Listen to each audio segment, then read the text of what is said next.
और इतिहास का एक ओझल पक्ष रहा है।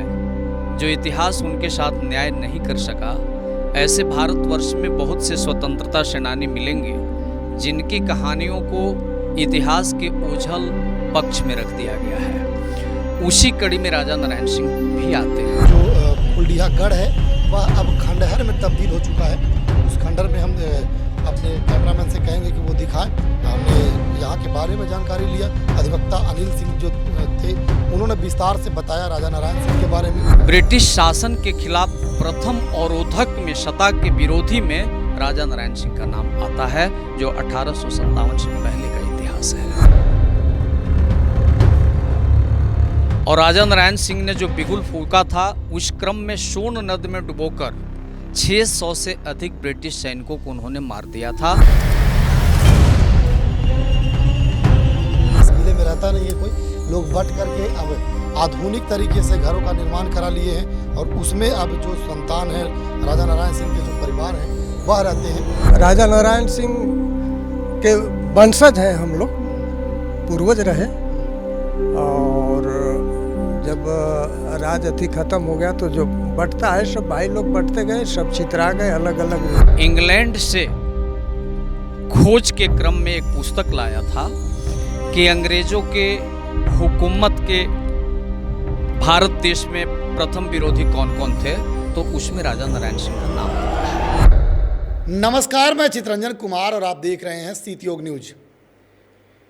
देखिए, 1857 की क्रांति से पहले जब पूरा देश अंग्रेजों के अत्याचार से कराह रहा था, तब बिहार की धरती से एक ऐसा वीर उठा जिसने ईस्ट इंडिया कंपनी को खुली चुनौती दे दी। यह कहानी है औरंगाबाद के उस महान विभूति की जिन्हें इतिहास राजा नारायण सिंह के नाम से जानता है। लेकिन सवाल है कि आखिर क्यों आज भी उनका नाम इतिहास के पन्नों में वह स्थान नहीं पा सका जिसके वे हकदार हैं। हमने अपनी पूरी टीम के साथ राजा नारायण सिंह के कर्मभूमि पर, जहां उनके संघर्ष की गाथा आज भी लोगों की जुबान पर जिंदा है, स्थानीय इतिहासकारों, अधिवक्ता, बुजुर्गों और जनप्रतिनिधियों से बातचीत के जरिए हमने जाना कि कैसे इस धरती के वीर सपूत ने 1857 से बहुत पहले अंग्रेजी हुकूमत की नींव हिला दी थी। देखिए हमारी यह खास ग्राउंड रिपोर्ट। सर, अभी हम लोग मौजूद हैं औरंगाबाद ज़िले के नबीनगर प्रखंड के जय हिंद तेंदुआ पंचायत का जो गढ़ है फुलडीहा, उसी गढ़ पर है। इस गढ़ का क्या इतिहास रहा है सर? देखिए, इनका इतिहास पवई राज रियासत से इनका है।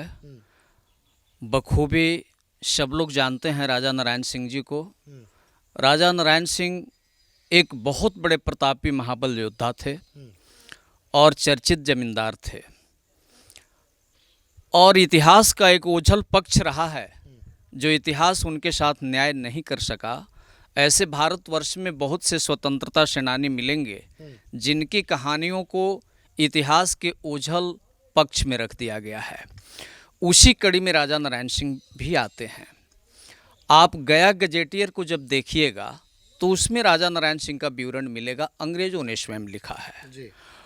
और ब्रिटिश शासन जब तक रही हमारे देश में 200 वर्षों तक, ब्रिटिशों ने इसके बाद जो एक इतिहास लिखा कि जब ब्रिटिश हुकूमत इस देश में आई थी तो उसमें प्रथम अवरोध कौन कौन बने थे, तो उसमें ब्रिटिश शासन के खिलाफ प्रथम अवरोधक में सत्ता के विरोधी में राजा नारायण सिंह का नाम आता है, जो 1857 से पहले का इतिहास है। और राजा नारायण सिंह ने जो बिगुल फूंका था, उस क्रम में सोन नद में डुबोकर 600 से अधिक ब्रिटिश सैनिकों को उन्होंने मार दिया था। और बहुत बड़े पैमाने पर यह युद्ध चला था। निशान सिंह का आप लोग ने स्वतंत्रता सेनानी थे, उनका नाम सुने होंगे। ये सब बहुत आगे तक वाराणसी तक इनकी कड़ी जुड़ गई थी और ये बड़े पैमाने पर उन्होंने स्वतंत्रता और ब्रिटिश हुकूमत के खिलाफ इन्होंने लड़ाई लड़ा था। अंग्रेज़ों ने एक जो किताब लिखा था, हिंदुस्तान दैनिक समाचार पत्र ने इंग्लैंड से खोज के क्रम में एक पुस्तक लाया था कि अंग्रेज़ों के हुकूमत के भारत देश में प्रथम विरोधी कौन कौन थे, तो उसमें राजा नारायण सिंह का नाम आता है। रही बात रियासत पवई से ही, उनके ही वंशज तेंदुआ में आए, फुलडीहा में आए, चंद्रगढ़ में आए, बरियावा हैं और उनका सोनौरा में हैं, ये सब माली में हैं। ये सब उन्हीं वंशज से जुड़े हुए सारे परिवार हैं। जब उनमें साझेदारी ये हुआ तो जगह जगह लोग रह गए, उन्हीं की परिवार की ये कृति है। और आप यहाँ फुलडीहा गढ़ पर हैं, उसी राजा नारायण सिंह के वंशज का ये इमारत जो देख रहे हैं खंडहर के रूप में पड़ा हुआ है। उनके परिवार के सदस्य हैं, उनसे जानने का प्रयास करते हैं। क्या नाम है सर आपका? मेरा नाम उमेश प्रताप सिंह हुआ। पिता राजा नारायण सिंह कौन थे? राजा नारायण सिंह के वंशज हैं हम लोग, पूर्वज रहे। और जब राज अति ख़त्म हो गया तो जो बढ़ता है सब भाई लोग बढ़ते गए, सब छितरा गए, अलग अलग उन लोगों को।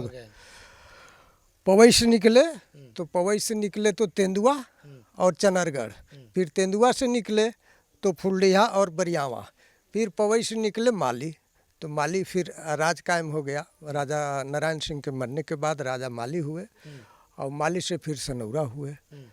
और इतना गांव जो है से हम लोग एक परिवार से हैं। ये इस फुलडीहा गढ़ का क्या इतिहास है? फुलडीहा गढ़ का इतिहास है कि यहाँ जो पूर्वज थे तो हमारे बूढ़ा सरकार, उनका नाम था लक्ष्मी बाबू, लक्ष्मी नारायण सिंह, जो कि उस समय जूरी में बैठते थे। जैसे फांसी जूरी जान रहे हैं ना, फांसी होता था, उसका मेंबर थे वो। तो और यहाँ जो जितने हमारे पूर्वज हुए तो उन लोग बड़ा माने क्या उसको कहते हैं, कर्मठ थे, जनता के माने भलाई में बराबर लगे हुए रहते थे।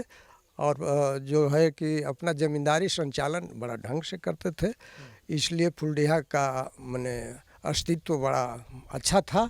और बोल चाल रहन सहन ढंग जो है से ये उदाहरण दिया जाता था कि का फुलडीहा के हो जबा, तो एक गरिमा है जो कि आज भी बरकरार है। तो चलते हैं उस खंडर को भी दिखाते हैं। जो आप फुलडीहा गढ़ जो है वह खंडर में तब्दील हो चुका है। मुख्य द्वार जो है वह ये है, दरवाज़ा जो था वह अब टूट के कगार पर है। इसका चौखट भी आप देखते होंगे तो आजकल इस तरह का चौखट नहीं दिखता है। अपने घरों में आप देखते होंगे तो कितना भी कोई बड़ा महल बना लेता है लोग, तो इस तरह का चौखट का निर्माण नहीं होता है। लेकिन इधर देखिए अंदर से बंद है। वो हम कैमरामैन से कहेंगे कि आकर के नज़दीक अंदर का भी कुछ दृश्य जो है वह दिखाएं। अंदर में बंद है, ये तार से बंद कर दिया गया था कि अब जो है इसमें कोई रहता होता नहीं है, तो उससे यहाँ सांप बिछ और विषैले चीज़ों का जो है वह शरण हो चुका है यहाँ पर। और भी हम दिखाने का प्रयास करेंगे। इधर कुछ और भी इस फुलडीहा जो गढ़ है वह खंडर में तब्दील हो चुका है, तो और भी चीज़ें जो है वह हम दिखाने का प्रयास करेंगे। देखिए यह पूरी तरह से जो फुलडीहा गढ़ है वह अब खंडहर में तब्दील हो चुका है। उस खंडर में हम अपने कैमरामैन से कहेंगे कि वो दिखाएं। हमने यहाँ के बारे में जानकारी लिया। अधिवक्ता अनिल सिंह जो थे उन्होंने विस्तार से बताया राजा नारायण सिंह के बारे में, उनका क्या इतिहास रहा है और कब ये बना था उसके बारे में भी हम बताएंगे। दिखाया आप लोगों को कि कैसे ये बनाया था और क्या इसकी इतिहास रही है। खंडहर में हम ऊपर भी दिखाने का प्रयास करते हैं। काफ़ी प्राचीन ये जो जगह है वह है, आप देखे होंगे कि एक देव में जो किला है उससे जुड़ा हुआ प्रतीत होता है, उतना ही पुराना प्रतीत होता है। वैसे अब इस घर में कोई रहता नहीं, इस किले में रहता नहीं है कोई। लोग बट करके अब आधुनिक तरीके से घरों का निर्माण करा लिए हैं और उसमें अब जो संतान है राजा नारायण सिंह के जो परिवार हैं वह रहते हैं। तो हमारी लगातार कोशिश है कि इस तरह की जो इतिहास, जो छुपी हुई इतिहास है वह आप लोगों तक ला करके दिखाएं, ताकि आने वाला जनरेशन इन सभी चीज़ों के बारे में जागरूक हो, जान पाए और जानने के बाद उसे अपने किताबों में, अपने स्टोरी में उसे सहेज करके रखें, ताकि इससे कुछ ना कुछ सीख मिलती है। यहाँ के लोगों को तो सीख मिलती है, आने वाले जो जनरेशन है उसको भी सीख मिलेगा। बाकी अनिल सिंह ने जो प्रतिक्रिया दिया, जो जानकारी दी, वह आपको कैसा लगा उसकी प्रतिक्रिया कमेंट बॉक्स में आप लोग दीजिएगा। और भी इनसे जुड़ी हुई जो जानकारी होगी हम अगले खबर में आप लोगों के बीच में लेकर के हाजिर होंगे। तब तक के लिए दीजिए इजाज़त। देखते रहिए सिटी योग न्यूज़। धन्यवाद।